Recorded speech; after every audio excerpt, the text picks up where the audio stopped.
Next on Book TV's Afterwards, Longtime American Enterprise Institute President Arthur Brooks offers strategies on how to bridge the political divide in America. He's interviewed by Republican Senator Ben Sasse of Nebraska. Afterwards is a weekly interview program with relevant guest hosts interviewing top nonfiction authors about their latest work. Hello and welcome. Thank you for joining us. Arthur, thank you for being here. C-SPAN, thank you for letting me interview you about this really good book. Congratulations. Thank you, Ben. It's great to be with you. The last time we did the show was when we were talking about your fantastic book, that bestseller that changed a lot of people's lives, including mine. You asked a lot of hard questions, and I plan to repay the favor here. Oh, no. Can I redo your interview? You are only in your mid-50s. I know people have already heard your introduction, so I won't redo all of it, but you're freakishly productive. For being mid-50s, you've already had 3 full work lives. You are an accomplished, sort of globally renowned musician who then laid down your horn and became an academic. You became a behavioral social scientist, and lots of people cite your work in an academic context. Lots of lay people like me cite your happiness studies all the time. You've written 2 mini books, but 2 of them national bestsellers. And then you went on to a 3rd career where you ran a think tank, that's the American Enterprise Institute, that's very important in Washington, D.C. and beyond. And you took it to new heights and raised a lot more resources and hired a lot more interesting people. And now you're about to transition to a 4th career, lifelong output level career. And as you're making the transition, you write this new book, Love Your Enemies, How Decent People Can Save America from the Culture of Contempt. So thank you for sharing it with us today. Delighted. I want to start by having you unpack for us, what is contempt and how does it differ from anger? You know, people often say that American politics today, or that ideological differences in general, whether it's on any dimension, whether it's religious, whether it's social, but particularly politics, is too angry, that Americans are too angry with each other. And that's actually not right. Anger is a hot emotion that says, I care about what you think. The problem that we have in America today is that we have too much of what, there was the great 19th century philosopher Arthur Schopenhauer, he called contempt. That's the conviction of the utter worthlessness of another human being. Contempt is a cold emotion. It says, I don't care about you. You're beneath caring about it. It takes anger and it kind of mixes disgust into it, kind of like ammonia and bleach, making this compound that's really toxic. And there's a lot of social science research that shows that when you treat somebody with contempt, that person will never forgive you. There's a guy who teaches at the University of Washington in Seattle, a guy named John Gottman, the world's leading expert in marital reconciliation. And he can counsel a couple for 1 hour, just interview them, and know with 94% accuracy if they'll be divorced within 3 years. The guy's uncanny. And he's brought thousands of couples back from divorce court, and what he's looking for is signs of contempt, eye-rolling, sarcasm, derisive humor, dismissal. And so that is the way to divorce court. It's also the way for Americans to hate each other. It's a way for ordinary citizens to not listen to each other anymore. 1 in 6 Americans, Ben, have stopped talking to a family member or a close friend on the basis of the 2016 presidential election. That's not because of anger. That's because of contempt. Stay with the analog to broken marriages for a little bit. If he's 94% successful at diagnosing this, and yet able to save some of these marriages, what's the magic for him? And then what's the analog to what you think your quest is in this project? It's a great question. So John Gottman has saved thousands of marriages. And the way that he does that is by inducing people to stop behaving with contempt, because the contempt is not what they really feel. Most couples, they do love each other, but they've gotten into an unproductive form of communication where they roll their eyes or say that what they heard is the dumbest thing that they've ever heard. They criticize constantly, but that's not what's really written on their hearts. The problem is they get into a cycle. You criticize me, I criticize you, you roll your eyes at me, I roll my eyes at you. And so what he does is he makes them stop. You know, one of the things he'll say is that they need to say 5 loving things for every criticism. And it's weird because when couples are getting ready to divorce, they can't think of anything but criticism. Now, when you're first in love, you can't think of anything to criticize. So he makes them go back to when they were first in love, but you have to do it kind of manually. I mean, some couples need to carry around notebooks and write down things they're going to say that are nice before they can get to a criticism. This radically changes the whole form of discourse. Now, what's the analog to politics today? The answer is that we need to break the habit of talking to each other with contempt. A lot of people watching us are on social media. You and I are on social media. You and I joke with each other on social media sometimes, but except that we have an audience of hundreds of thousands of people watching us as we're, joking around about whatever because we're friends. The problem is the people who don't know each other, who, God forbid, are anonymous on social media, are trashing each other. They're talking to each other with contempt. You're not worth caring about. You're an idiot. That's the stupidest thing I've ever heard. That's the discourse that we've gotten into. We do it. I saw a clip of myself on TV last year, and somebody said something I disagreed with, and I rolled my eyes. I'm guilty, Ben. I'm guilty. I don't want to be that way. And that's what breaks down the bonds of fellow citizenship, the ability to listen to each other. And look, we don't need to agree. Agreement's bad. Agreement's a kind of a monopoly. We need a competition of ideas, but we don't need to disagree less. We need to disagree better, and that means breaking the habit of contempt, just like couples do when they figure out how to get back together again. So you mentioned a few things about social media. I want to come back to that later. Really important flag we should put in the ground here. But first, you used the word addiction a little bit ago, or repeatedly through the book, you used the word addiction. You talk about mean tweets and how we've become addicted to them. I don't want to talk about that as a way to get to social media yet, but the addiction habits around contempt, to conflate addiction and habit. So I'm going to ask you in a bit to distinguish them as well. Right. But what is it to be addicted to contempt?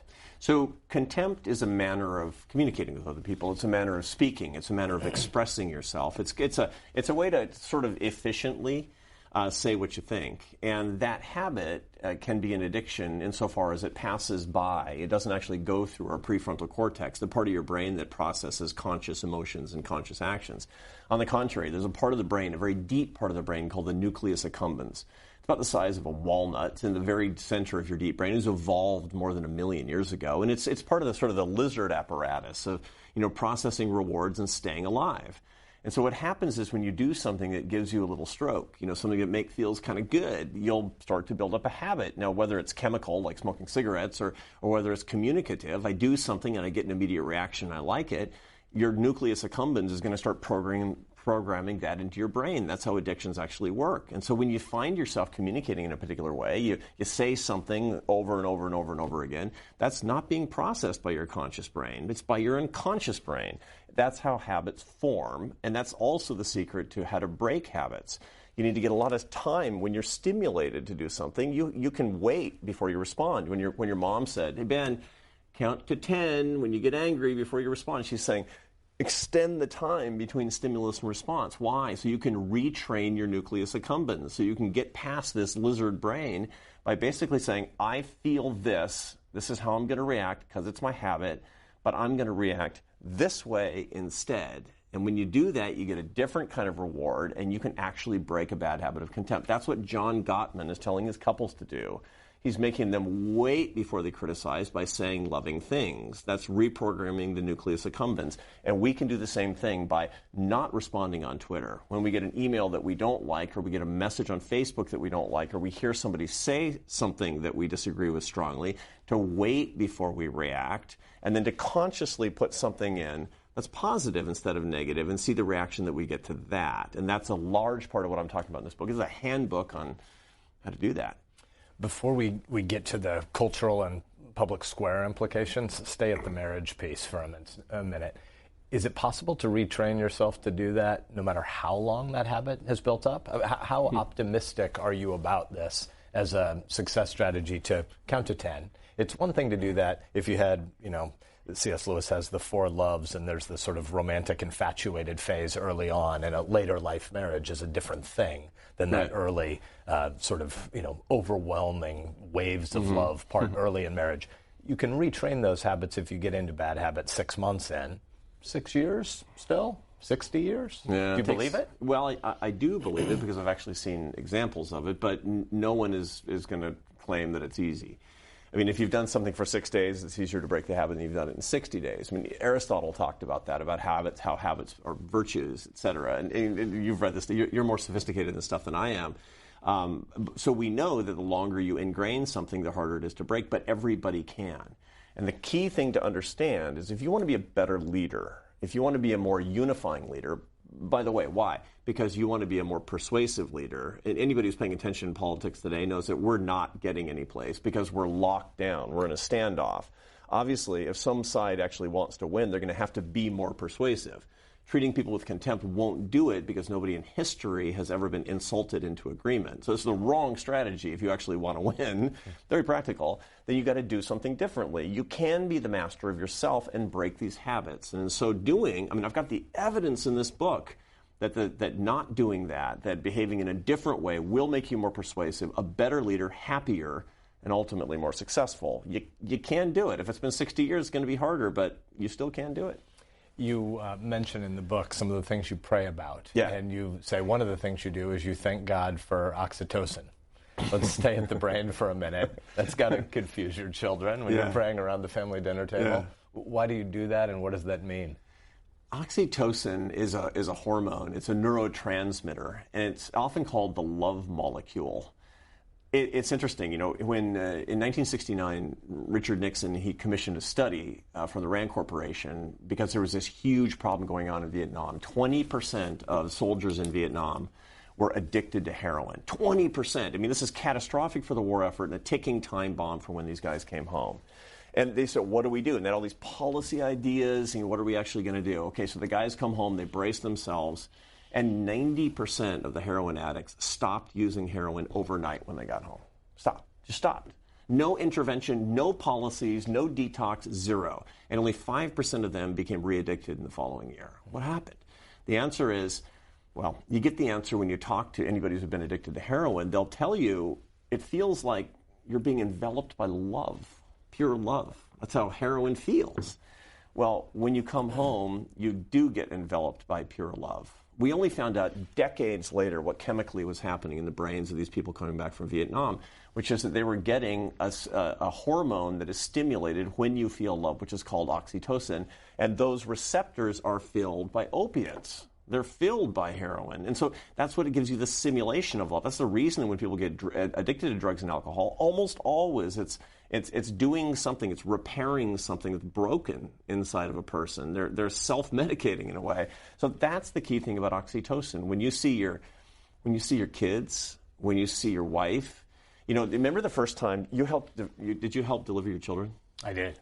And they make you feel like you're helping, but you're really not. They're kind of keeping you out of the way, and they give you some scissors. But the first time you looked in their little eyes, and it felt like something popped in your brain, that was oxytocin.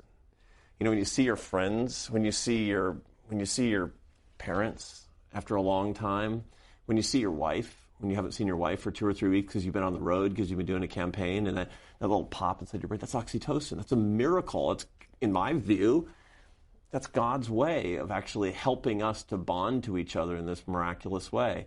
And this is something I talk about a little bit in the book, because when we bond to each other more, we get more pleasure. It stimulates us to work for unity. That's why I thank God for oxytocin. This is earlier than I want to get swallowed by social media, but stay there for a second. That requires social media to be used as a supplement to human relationships if it's going to complement what you just said, as opposed to a substitute for human relationships. You and I know each other, so if we mock each other on social media, we know that it's playful, right? It's not really disdain. It's not contempt. I believe in you. I care about the projects you're working on. But when someone who doesn't know someone else comments in social media, there's a quick lever that you're going through, which is this positive or negative? Is this critical of me, or is this supportive of me? How could this possibly work? Your oxytocin theory of popping as a form of bonding, how could that ever work in a world that's more and more rootless, more and more mediated by distance and technology?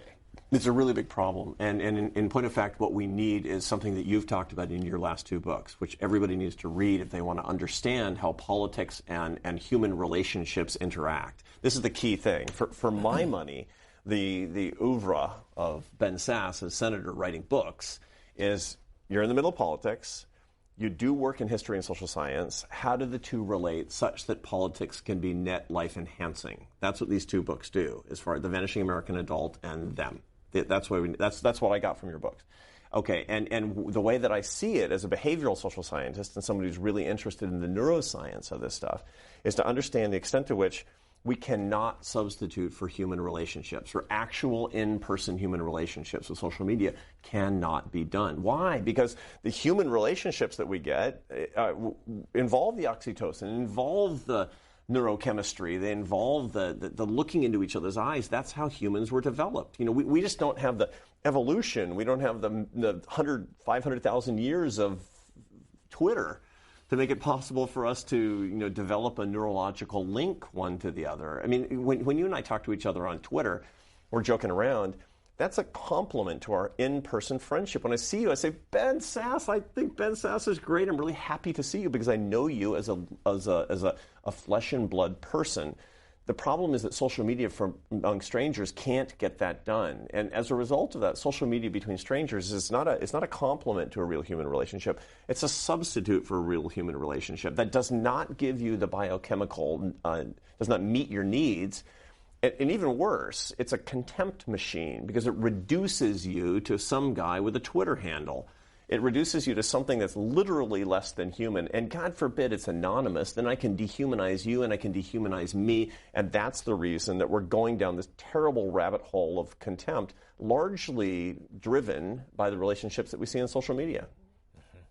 So how can you fix that with completely unplugging? Because I checked your Twitter account an hour ago before we got into the studio, and you've been tweeting out practical things, mostly from this book, but ways to tackle the culture of contempt, but using a medium, Twitter, that is largely, at least in the political space, I think sports Twitter is a foretaste of heaven. Yeah. But political Twitter, its main ingredient seems to be contempt.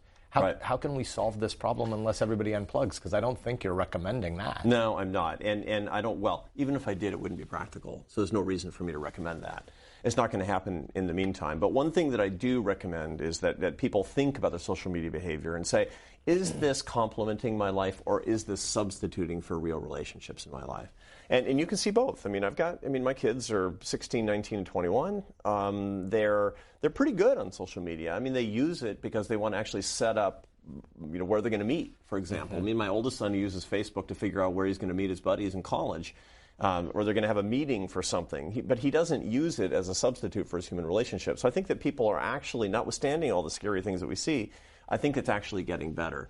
And one of the things that I recommend is to say, am I substituting for real human relationships? Because if I am, I'm going to get an oxytocin deficit. I'm going to have less pleasure. I'm going to be more contemptuous. I'm going to be less effective. I'm going to be less successful. And that's bad. So you got to make sure it's a complement for your real human relationships. I recommend talking on social media with your real friends that you see regularly and not others. The other thing that I recommend is to try to use it, and this is my experiment on social media. So, you and I follow each other. You notice that I'm just not going to say mean things on Twitter. I've lashed myself to the mast. I've announced on social media that I'm going to do John Gottman's rule. He has this 5-to-1 rule with couples, 5 beautiful things for every criticism. I'm going to say 5 nice, positive, constructive, aspirational, loving things for every one thing that I say that's maybe a joke or maybe that's a little bit critical. And what I find is after I do the 5, I don't even get to the 1.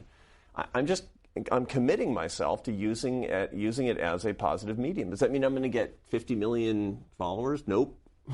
Because it's a lot more interesting and fun to get the dopamine hit, which is another neurotransmitter, another hormone in the brain that gives you this little reward when you get stimulated in a way, either positive or negative, that you see when somebody is insulting somebody else. I'm not going to be part of that. But I have to say, Twitter doesn't bum me out because I'm only participating in a way where I feel like I'm lifting other people up. You mentioned leaders who succeed with the 2 different tactics. In this book, you unpack coercive leadership and authoritative leadership, which I think could also be called aspirational leadership in the way you use it in the book. You've also said you're optimistic about where we're headed. Why? Why do coercive leaders succeed?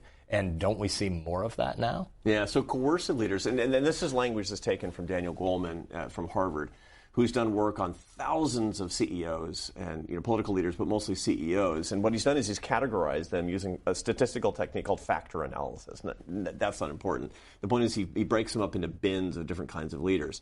And on one polar end, there's these divisive leaders. He calls them coercive leaders. And that's kind of self-explanatory. They're the bullies. They're the yellers. They're the contemptors.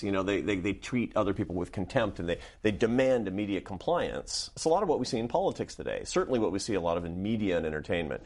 On the other end are authoritative leaders. They're visionary. They basically say, they don't say, come with me now. They say, do you see a better future? Do you want it? Do you want to come with me? They're winsome. They make people want to follow them. That's how authoritative leaders work. Now, one of the things that we know from American history is that coercive leaders have succeeded, and they have succeeded significantly, and they've had a lot of followers, and they've won elections, but they don't last for long. And when they go down ugly. They tend to fragment. Now, this is not the case in naturally populist countries. France is a much more populous place, and as a result, coercive populist leaders tend to hang on for a lot longer, but not in the United States. What we see is generally that coercive populist leadership only tends to be successful in the 10 and 15 years after a financial crisis. Why? Because a financial crisis, what it does is it doesn't create low economic growth. It creates uneven economic growth. Where really the economic growth that comes after a financial crisis, it almost all accrues to the top 20% of the economic distribution. There's a lot of resentment. It makes perfect sense. There's a lot of research that shows that leads to a surge in support for populist politicians and parties.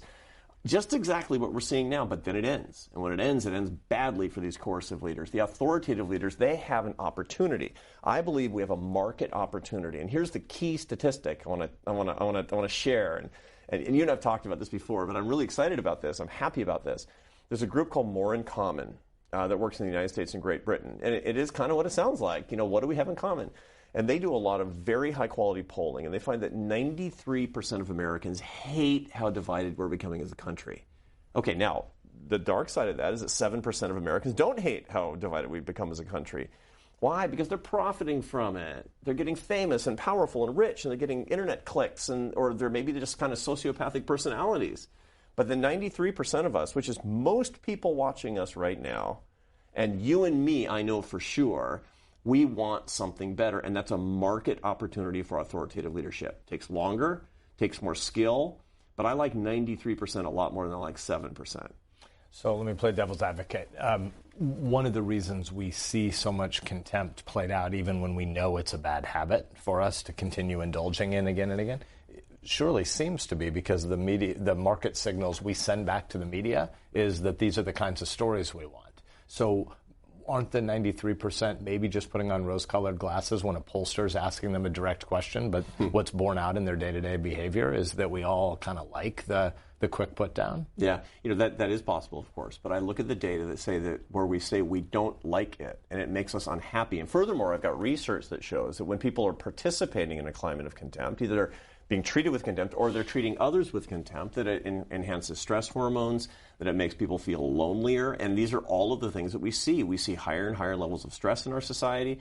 We see lower and lower levels of social capital, and more people say they feel lonely and they're depressed. And this is non-trivially related to the political and ideological climate in America today. So what this means to me is that we are in kind of a suboptimal equilibrium right now because we have leaders in media, leaders on campuses, leaders in politics, leaders in entertainment, who are making a big profit by actually being in the 7%. And look, if that's all you got, you're going to take one side or the other. You're not going to take the other side's screamers.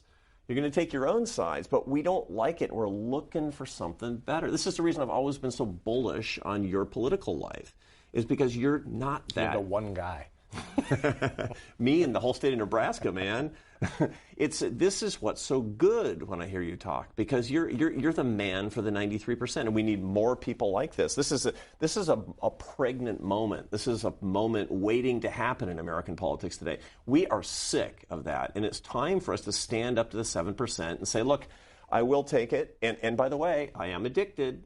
I'm an addict, but there are lots of products. This is another point that you're making. There are a lot of products that we consume, and we consume regularly, and that we patronize to great market effect that we hate. One of the reasons that the cigarette companies are now trying to make cigarettes less dangerous and even less addictive is because people started to figure out that tobacco was something that people are addicted to and they spent a lot of money on, but they didn't like it because it was hurting them.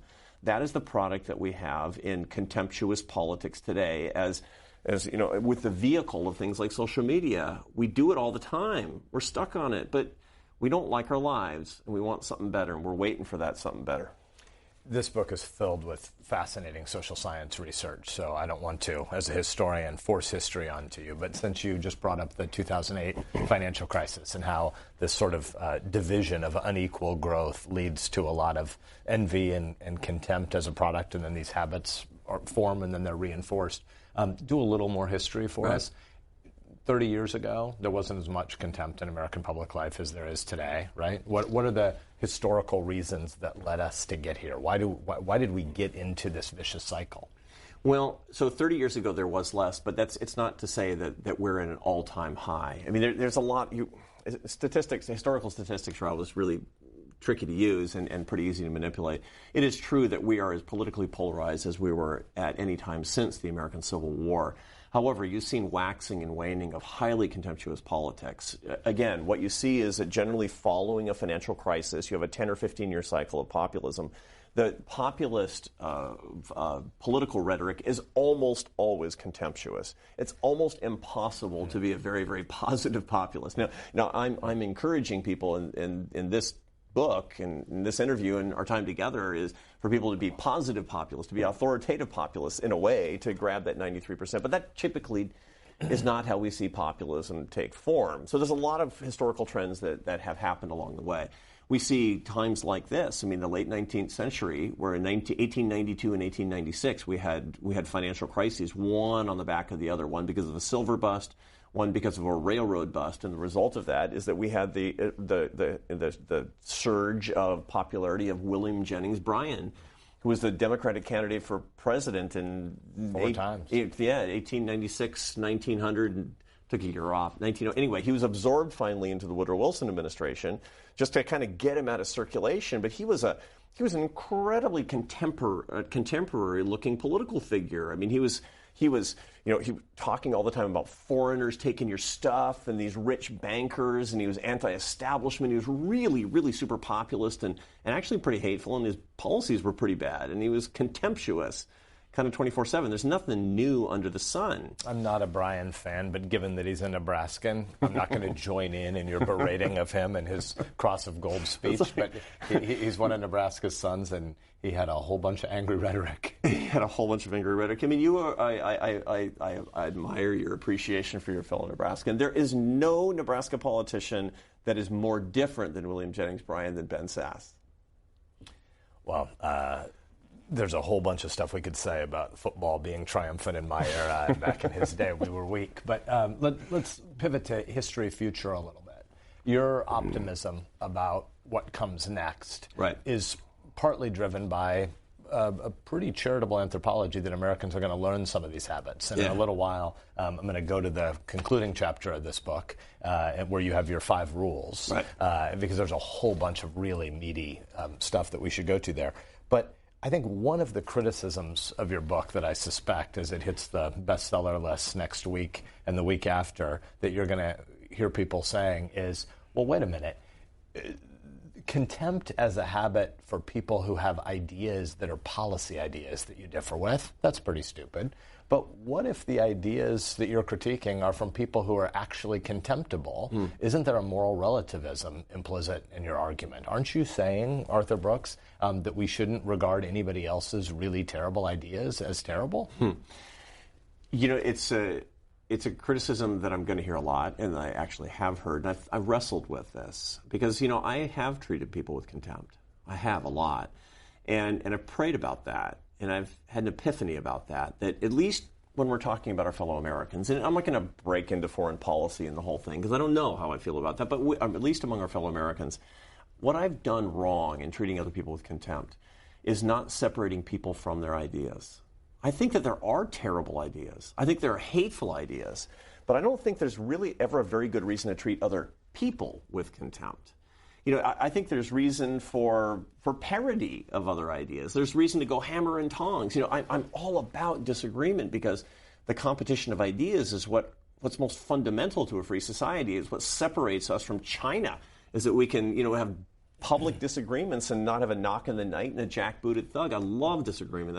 That's the essence of avoiding stagnation and mediocrity and becoming really an excellent country. So let's keep disagreeing and let's disagree vigorously. But that's different than saying, I disagree with your idea, and so you are beneath contempt. You are a worthless person. And I didn't make that distinction enough earlier in my career, and I wish I had, and I'm going to do it for the rest of my life. Now, part of that's practical, right? Here's the practical reason. As I said before, nobody in history has ever been persuaded by hatred. It's never happened. There's a lot of social science research in this book that talks about the boomerang effect, where you're more likely to make your interlocutor more radical by treating them with contempt. So that's a practical reason. The second is moral. And there's a story I tell in this book about being at this rally, a conservative rally. I'm politically conservative, and I was talking to a bunch of conservative activists, and I agreed with them. And I said in the middle of my speech, for whatever reason, let's not forget the people who are not here because they're political progressives. And I want you to remember that they're not stupid. They're not evil. They're just Americans who disagree with us. And this lady says, I think they're stupid and evil. And cheers go up all over the place. Yeah. And I know it's a joke, right? I didn't think I was making an applause line with that. But at that moment, I thought about where I grew up. I mean, I didn't grow up in Fremont, Nebraska. I grew up in Seattle, Washington. And she was talking about your family. I was talking about my family. She was talking about my friends, and I took it personally. So there's a moral reason not to treat people with contempt. That's why I'm committing myself to not doing it. It's a practical thing, but it's also a moral thing. And so that's the key thing to keep in mind. Don't treat other people with contempt. Separate their ideas from them. Remember that they, as people, they want a lot of the same things that you do. They want the best for themselves. They want to support their families. They want the kids to grow up in safety and security. They want a great country. Most of them, the vast majority of them, they want to help the poor. So establish that common moral center and then disagree about the ways to meet it. And if their ideas are bad, go hammer and tongs. But I can tell you, when you establish that moral core with another person, they will listen to the ways in which you disagree, and they will be able to listen to your ideas with warm-heartedness. If they're in the 93%, and that's the percentage I like to work in, because that's where we get the margin for America. I want to underscore two things you said there, because they're so important, and they come out again and again in the book. The first is you exhort your readers to disagree better, not disagree less. A really basic point once you've sort of swim in the sea. I've heard you make this case a whole bunch of times, and to hear it stated so clearly in this book, I'd recommend that everybody read this, if for no other reason than to internalize that. You believe in a healthy, aggressive, rigorous marketplace of ideas, a competition of ideas. Yes. The question is, what are the rules for how humans treat each other in that competition? Right. It isn't that every single battle, whether or not a $15 minimum wage will ultimately be constructive or not, that's not a good versus evil conversation. That's a practical versus impractical, prudent versus imprudent debate. And you start with an assumption about the person you're arguing with. So the one is you defend argument, vigorous disagreement and debate throughout the book. You just want us to talk and learn the habits of getting better at how we do it. Right. But the second is, I think it's premised on a theory you have of motive. You talk about other people's motives, and you think we need to relearn our habits about how we ascribe motive. Unpack that a bit. Yeah, so one of the things that the worst, the weakest kind of argument that we make in political ideology today, and the bitter battles that we have today, is ascribing motives to the other person. So anytime you're in a political argument and somebody says, I know what you really want, right? And the funniest thing is that liberals and conservatives do this in equal measure. And this is not, both sidesism at all. I've just been in both communities, and I see this constantly where I know what conservatives they want. They just want to lower taxes to Charles Koch and his billionaire buddies. I hear it all the time from politicians when they're talking to the sort of the sycophantic crowds, and people are firing them up at their own rallies. And conservatives do the same thing. He says, I know what Democrats want. They just want to keep people poor and dependent and voting Democrat forever. That is insane. Neither one of those assertions is anything close to the truth. And the truth of the matter is that we don't even know about either that we're vilifying with full knowledge that we're saying something is untrue, which is reprehensible, or we just don't know what the motives of the other side are. It's amazing. I saw these data recently that shows that the average liberal thinks that 40% of conservatives make $250,000 a year or more. It's 2.5%. The average conservative thinks that 40% of liberals are gay or lesbian. It's 6%.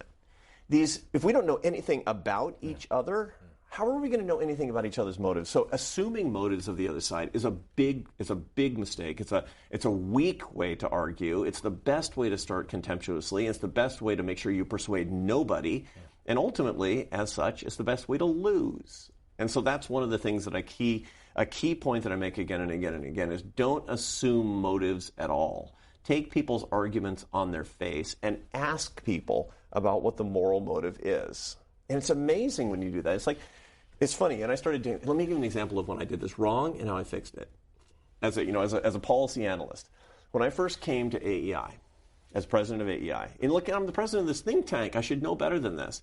But I was engaged in one of these battles about the minimum wage because that's been going around again and again. I've seen tons of data that show when you increase the minimum wage, especially a lot, that you shave off the bottom rungs of the ladder, and it hurts people at the bottom of the income distribution. And I would make the argument that people, they just like this. It's just populism. You're just pandering to the crowd.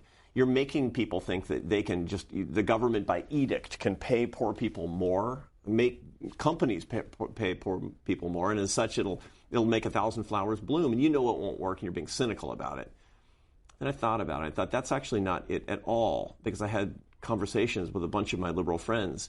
You know what they want? They want to make work pay. They want people to be able to support themselves and their families better. And I thought, hooray! You know, this is what conservatives and liberals have in common. They want people to have more dignity in their work, and they want their work to pay more. Once I recognize that, I can say, I understand your motive. I think I got a better way of getting about it that won't have these negative secondary consequences. That's a productive conversation. That's how you argue on the floor. I've heard you do it 100 times.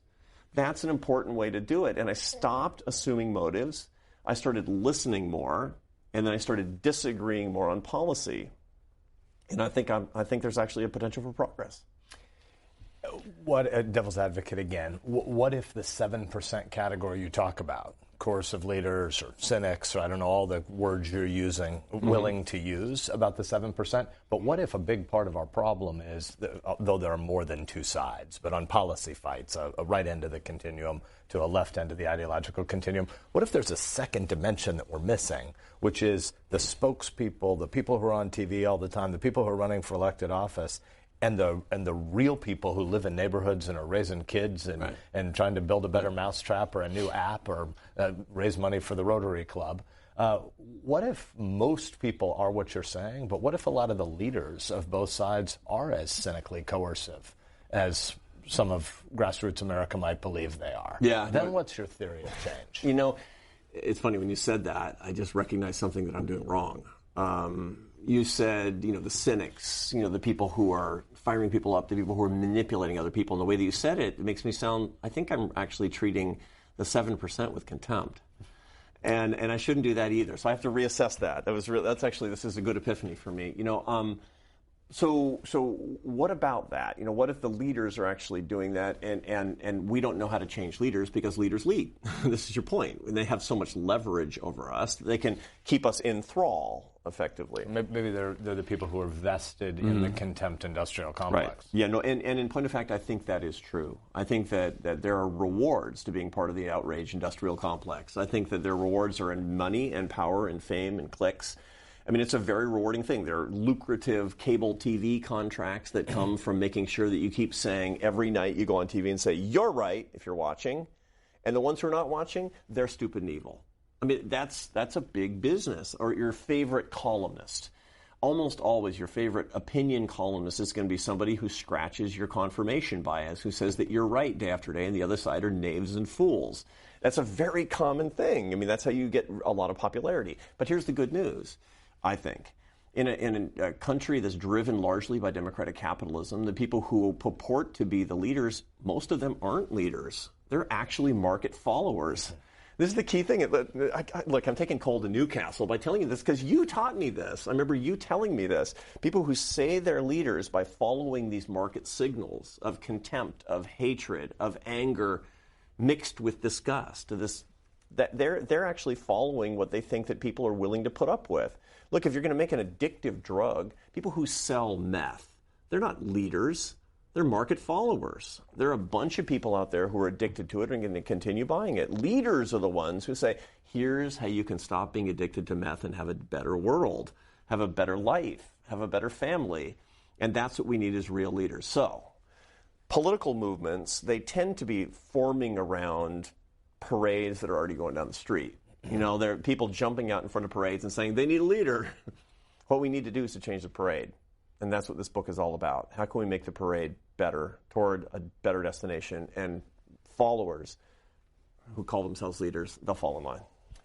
Let's change gears a little bit and go to your almost two full chapters on storytelling in here. There's a professor at the Yale Divinity School who used to talk a lot about the fact that Jesus gave them stories. And a lot of times the scholarly community thinks the more and more abstract the idea, the more and more narrow and precise you state it.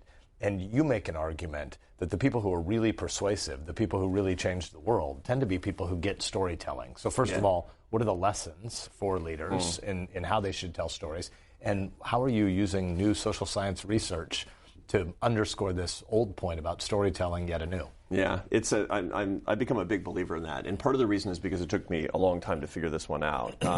I saw a body of research on how people learn at one point, and they broke down the people who tend to become college professors versus those who don't. And they found that college professors, the type that become college professors, they systematically learn at a very strange way that's only shared by about 5 or 10% of the population, which is to say they learn best by hearing a theory and then hearing a bunch of evidence that supports the theory. That's not how the humans learn. Now, it might be how we were trained as academics, both of us. We suffered through a great many years of a PhD, both, and that's kind of how we learned, and that's how people taught us. But it turns out that ordinary humans, you and I, have had to retrain ourselves as people who are trying to talk to big groups of people, to talk about examples and then say, what do we learn from these lessons?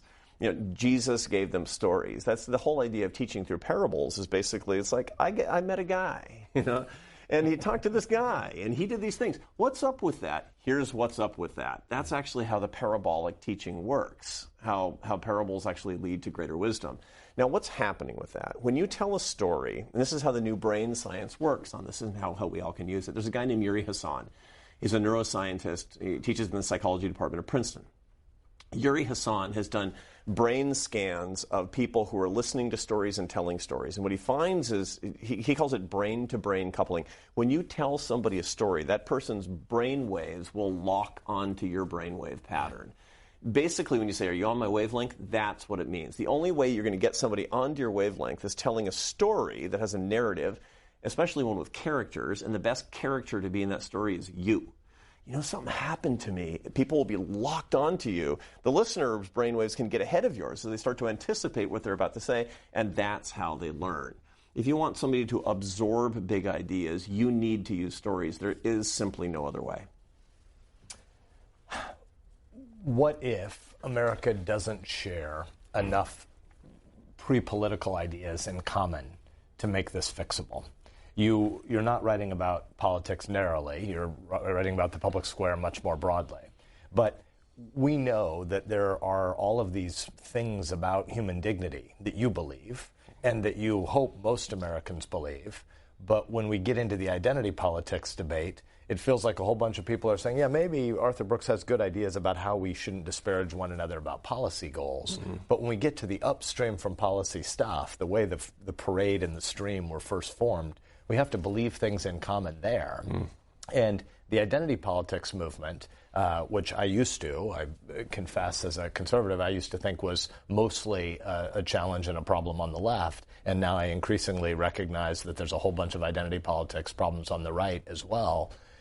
Explain to us why you're still optimistic in the face of our politics who seem to be going upstream from policy to identity questions, and yet in a way that looks less and less reconcilable to many of us. You seem to want to distinguish among different types of identity politics, and therefore I think you're not as worried about it as I might be. Yeah, and I've laid awake nights about this as well, think about identity politics. I mean, I've taught at a university. I'm going to go back and teach at university again, and I see what's actually happened on university campuses, but also what's happened in American politics today, where identity, which is to say taking one aspect of your story, picking it out, linking together and saying, here's who I am, this is how you understand me, and furthermore, here's who you're not to other people. Or reducing other people to one-dimensional characters because of who they are that you're not. It's a very destructive thing to do. It's actually a form of manipulative power. It's a classic 7% trick to take people and bend people to your will, is by saying, we are this one thing, they are not this, and that's why they're the enemy. That's why they are not us.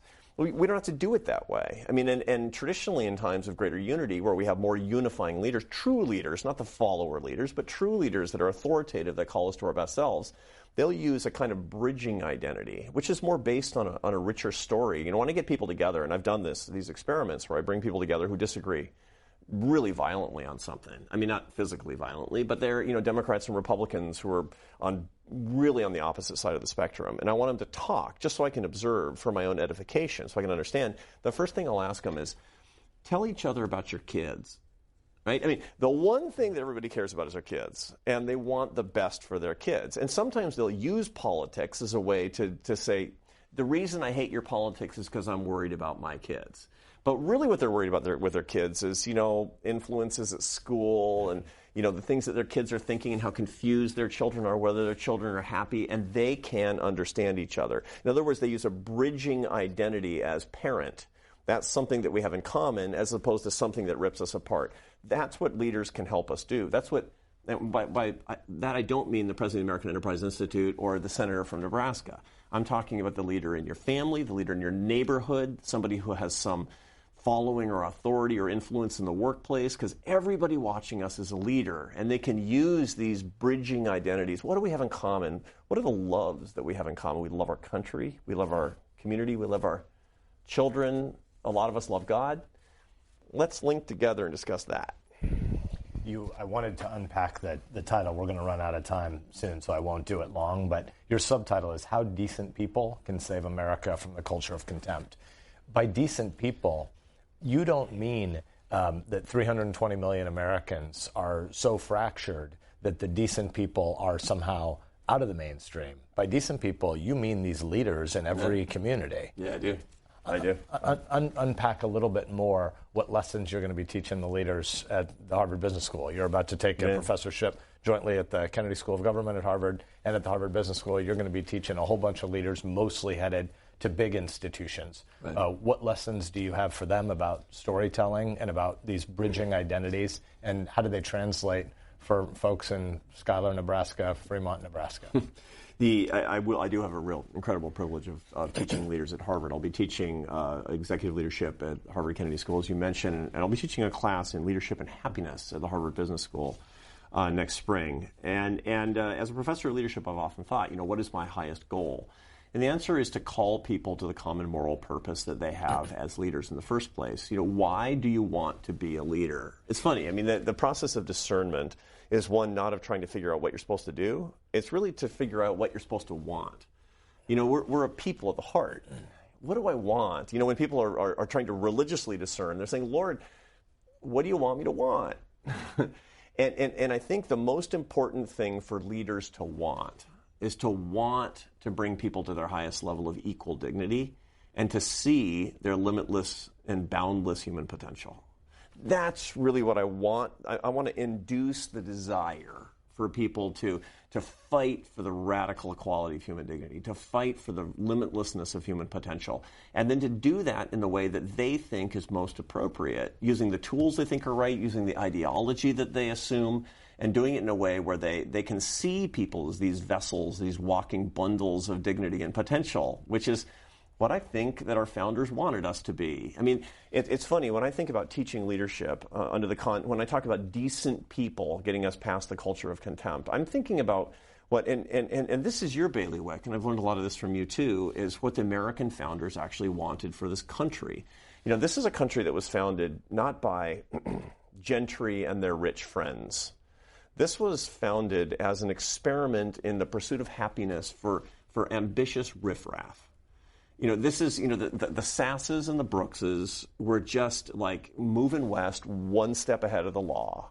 I mean, we yours stopped in Nebraska and mine stopped in Seattle, but we know what was going on. I mean, but the system was set up such that we could define our happiness as we saw fit, and we weren't going to guarantee it. We're going to pursue it. And to say that you have the right to pursue your happiness, that requires a kind of leadership that protects your dignity and that respects your boundless potential. And that's what I think leaders should really, really be all about. Not setting American against American, to not say that the other side, whether the other side happens to be, is stupid and evil, but rather to say that we are all in this together. Two basic goals: lift people up and bring them together. That's what great, real leaders do. You have been humble enough to be transparent about the fact that you, like I, like all of our viewers today, have been guilty of practicing the culture of contempt, even when we aspire to do something better. You've also done something big in this book, which is talk about the need to seek forgiveness. Yeah. Unpack that a little bit, both the sort of moral obligation to do it, but also the instrumental benefits of the ways you've gone to apologize. Yeah, it's funny. There is a lot of literature about the incredible moral and psychological power of forgiveness, which is to say how important it is to forgive other people. There's a lot less written out there about how important it is to seek forgiveness. And when you've done something, when people read this book, I hope they read it, and there's nobody, I think, who's going to read it and say, thank God I'm one of the decent people in that subtitle who's trying to fight against the culture of contempt. I hope we all see ourselves as sinners, because we are. We've all done this. It's hard not to swim in the river, the river that's flowing, that is America at this point. And I have seen it, and one of the things that I recommend is to ask forgiveness. If 1 in 6 Americans have broken a relationship with a close friend or family member over the 2016 election, that means that there are thousands of people watching us right now that have done this. How do you fix that? By saying, I love you, and I'm sorry that we hurt this relationship. Now, that doesn't mean it's going to be reciprocated. It doesn't mean that the other person is going to say, you're right, I'm sorry too. But it will heal your heart. I've got the data to prove it, but more importantly, I walk the earth, and I've done it myself. And, it is making amends. It's funny, I use an addiction metaphor all throughout this book. And if anybody who's gone through Alcoholics Anonymous or any 12-step program knows that the 9th step is to make amends wherever possible. Okay, so everybody who's been a contempt addict, and that's me, brother, make amends, do the 9th step, and it feels really, really good. And, I've done it publicly. I've done it on social media. I've done it to tens of thousands of people all in one place. And I think it's going to affect me for the rest of my life, and I'm really grateful for it. Name a few people who do this well, and in the book, as I was hoping you would get there, all of a sudden you started talking about Cornel West and Robbie George, two guys that in a way are transforming an institution. Professors at Princeton see very few political questions the same way.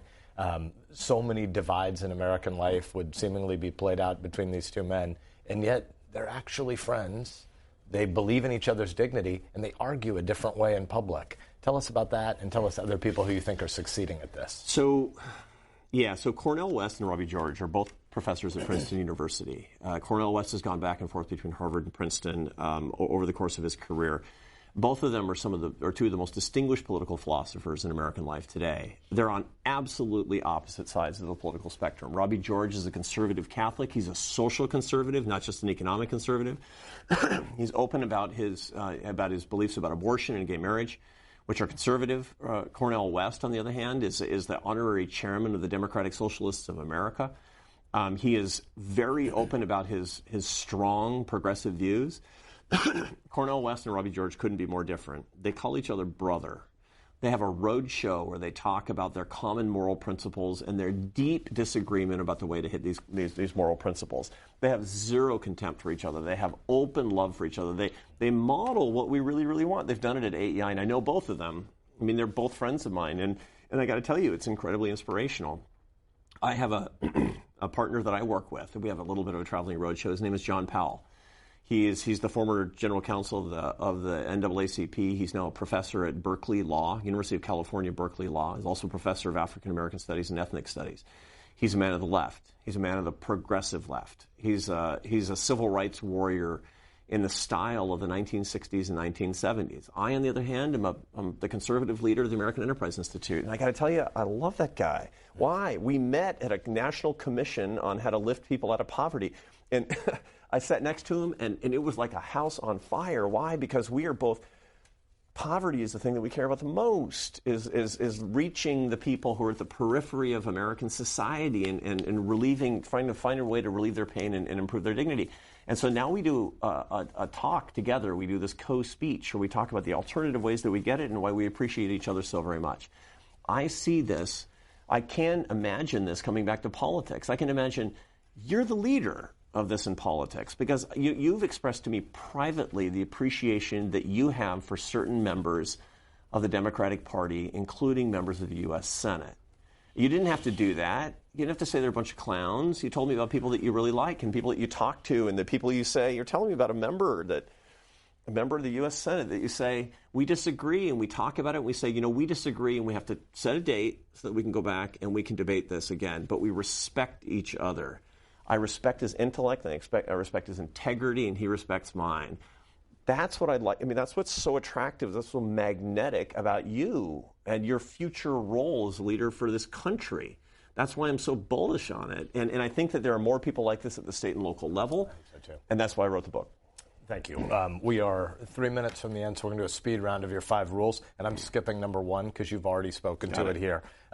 When folks go out and pick up this book, they're going to find a book that is filled with behavioral social sciences that are going to change their view of the problem of contempt, the way you resist it, and how you can join the Arthur Brooks cause. But they're also going to find a practical guide. And your rule number 1 was find your Robbie or your Cornell or your Frank. But because we're going to move on to rule 2, we want to unpack who Frank is. Your rule 2 is don't attack or insult. Don't try to win. You're weak, man. I know. Why are you so weak? What do you mean don't try to win? Dale Carnegie, when he wrote How to Win Friends and Influence People, one of his rules was don't try to win, because when you win, you don't win, and when you lose, you lose. When you tell someone you vanquish another person in an argument, that's completely wrong. You, as they say in the parlance of social media, you destroy another person. All you've made is an enemy. And an enemy is not a person persuaded. That's not the way to do it. If the business is persuasion, try to find common cause and then debate the ways to get the common cause. Rule number 3, we're also going to pass over because it is don't assume the motives of another person, and we've unpacked that a good bit. Number 4 is use your values as a gift, not a weapon. What does that mean? People often, they have strong views on social issues, economic issues, foreign policy issues, and they'll just use them as a cudgel and say, since you don't believe these things, you're a socialist. Since you don't believe these things, you want to kill babies. Whatever it happens to be on whatever issue. That's using a moral view, something you presumably hold dear, that's beautiful and good and based on your morality, as a weapon. If you think it's that important, you better use it as a gift and offer it up as such. That's the only way somebody's going to accept it and try to understand it and maybe, God willing, be persuaded by it. I'm only going to do two more rules. Stand up to the man, refuse to be used by the powerful. Nobody wants to be used by their enemies. You say in this book that regularly the person you need to stand up to is somebody on your own side. What does that mean? Yeah, if we make a list of the people, if I ask people, think of somebody who's firing up America and making people hate each other, they'll automatically have a vision will pop in of somebody they disagree with. They need a different vision. Who on your side do you always patronize? Who's because they're scratching your bias, that is making you feel kind of a little bit of dopamine, right? That person is actually trying to use you. If that person is not informing you, is not expanding your moral worldview, if that's not somebody who's taking you someplace you've never been before, that's not a leader. That's somebody who's actually following your market signals, who's using you to get more powerful and rich and famous. And if you don't like that, if you don't want to be used, you got to mute that person. Thank you. You say in this book, get outside your bubble. Thank you for getting outside your bubble. You've regularly loved your neighbor, people that you might differ on all sorts of issues with. You've treated them with dignity, and thanks for sharing this book with us. Thank you, Ben. It's wonderful to be with you. Thanks for the time.